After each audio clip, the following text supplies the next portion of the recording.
Ada satu hal yang menjadi dasar, apabila kita ingin mengetahui ajaran dari suatu agama dengan lebih baik, yaitu dari kitab sucinya. Syarat sebuah ajaran atau kepercayaan, dapat dikatakan sebagai agama, adalah adanya kitab suci. Tanpa itu, tidak layak sebuah ajaran atau kepercayaan dipandang sebagai sebuah agama. Dari kitab suci itulah, tata cara sembahyang dan pedoman hidup bisa didapat. Namun dari pedoman itu, terdapat beberapa kemiripan dengan agama lain. Berikut ini kemiripan antara Islam dan Hindu. Video ini dibuat bukan untuk membuat perpecahan, tetapi justru untuk menanam kebersamaan dan harapan, agar umat kedua agama dapat melihat sebuah inti persamaan dalam agama mereka, sehingga mereka akan lebih mudah untuk bersatu. Tentu saja orang boleh berbeda pendapat, asal dapat menyikapinya secara baik dan dewasa. Semoga dapat berguna bagi kita semua dalam pencarian kebenaran yang hakiki.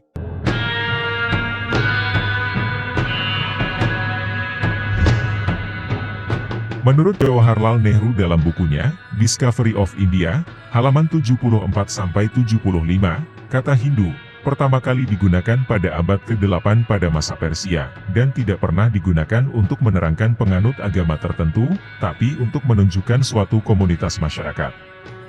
Dan kata Hindu, pertama kali digunakan oleh orang Inggris untuk menunjukkan kepercayaan sebagian besar orang India. Seharusnya, nama agama Hindu adalah Sanata Dharma, Vedic Dharma, atau Vedantis.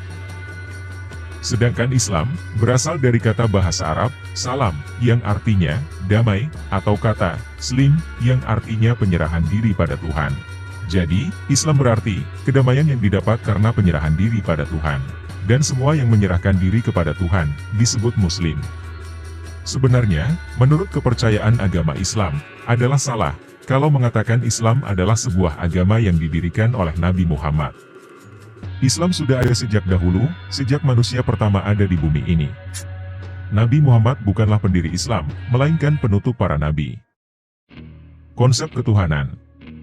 Kalangan Hindu yang terpelajar, yang mempelajari kitab suci sejarah Hindu, akan mengatakan bahwa ajaran Hindu hanya percaya pada satu Tuhan. Kebanyakan umat Hindu menganut paham panteis, yaitu everything is God.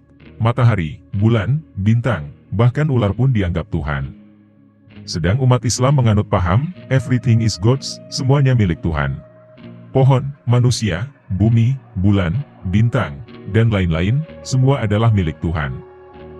Perbedaannya, hanya pada huruf S. Jika umat Hindu dan Islam sepakat pada huruf S ini, maka mereka akan bersatu.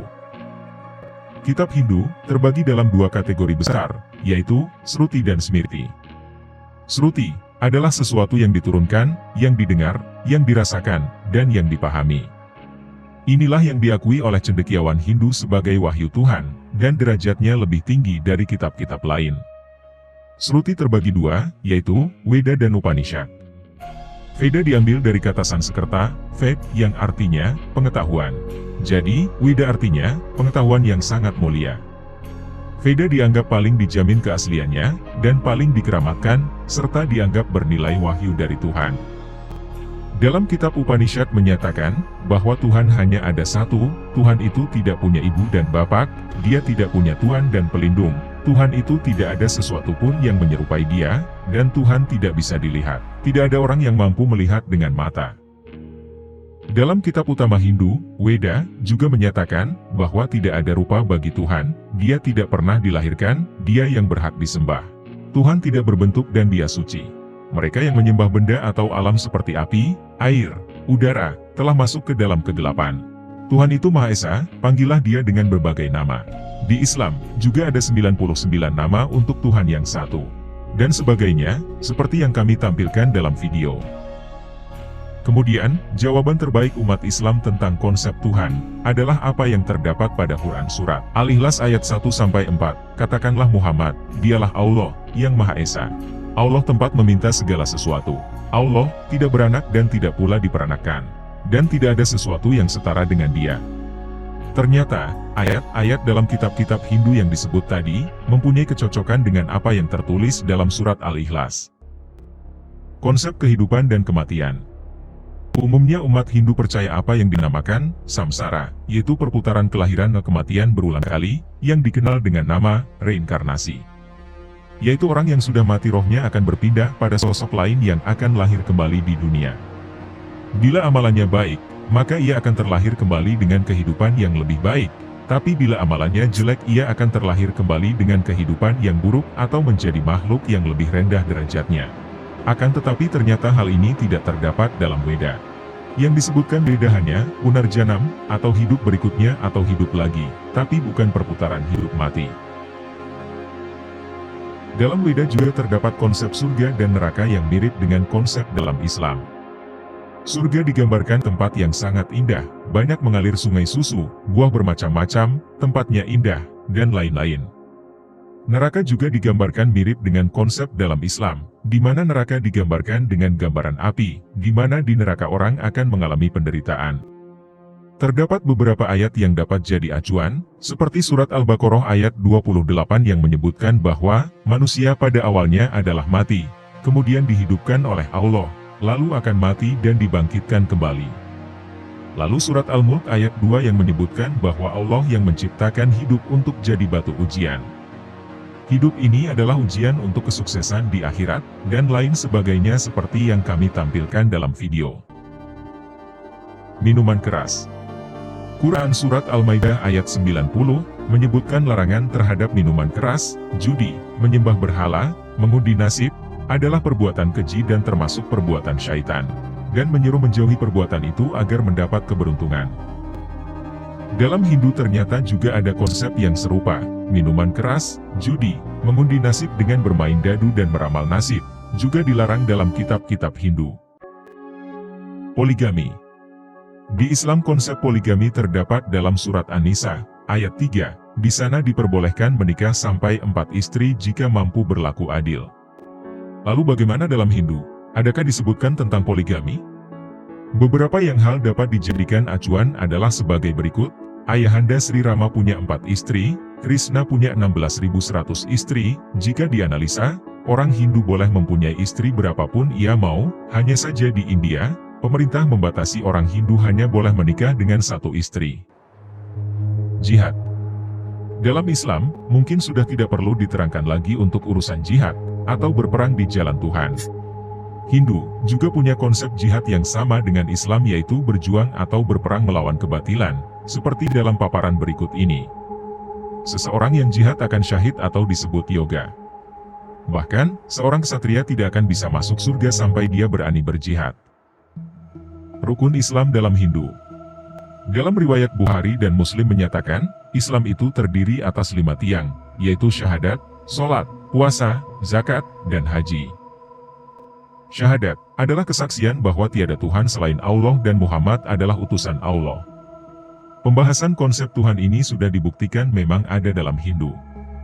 Dan tentang Nabi Muhammad adalah utusan Tuhan, akan kita bahas di video selanjutnya. Kemudian sholat, kegiatan utama dalam sholat adalah bersujud, seperti terdapat pada Quran Surat Ali Imran ayat 43 dan Quran Surat Al-Hajj ayat 77. Dalam Hindu, ada banyak bentuk peribadatan, salah satunya disebut Shastang, yang artinya menyembah dengan 8 anggota badan. Bila kita perhatikan, sujud juga dilakukan dengan 8 anggota badan, yaitu dahi, hidung, 2 telapak tangan, 2 lutut, dan 2 kaki. Jadi, dalam Hindu juga ada konsep beribadah dengan bersujud seperti dalam sholat. Kemudian, zakat, puasa dan beribadah haji. Dalam kitab Hindu, menyebutkan kata Ilaspat, yang artinya adalah juga Baitullah. Tempat ini, berada di tengah-tengah dunia, Pratiwi. Dan kita tahu, letak Mekah ada di tengah dunia pada daerah garis khatulistiwa. Jadi ternyata dalam Hindu juga terdapat konsep yang mirip dengan rukun Islam. Selain yang tertera dalam kitab suci, juga ada beberapa kemiripan dari hal-hal yang bisa kita lihat. Tentunya ini hanyalah persepsi, boleh setuju, boleh tidak, karena ini bukan sebuah kebenaran, melainkan baru kebetulan. Bulan sabit, atau Chandra Sekara, yang selalu menghias rambut Dewa Shiva, juga menjadi penanda dalam ujung kubah beberapa masjid, dan bendera bagi umat Islam. Sebagaimana halnya merdangga atau tambura yang dibawa Dewa Shiva, menjadi media bagi umat Islam dalam wujud beduk. Tradisi Hindu lainnya yang masih berhubungan dengan Ka'bah, adalah Sungai Gangga. Menurut tradisi Hindu, Gangga tidak dapat dipisahkan dari lambang Shiva sebagai bulan sabit. Kemanapun lambang Shiva berada, Gangga selalu hidup bersama. Kemiripan tersebut terdapat di dekat Ka'bah. Airnya dianggap keramat atau suci, karena secara tradisional sudah dianggap sebagai Gangga sebelum Islam, yaitu mata air Zam-Zam.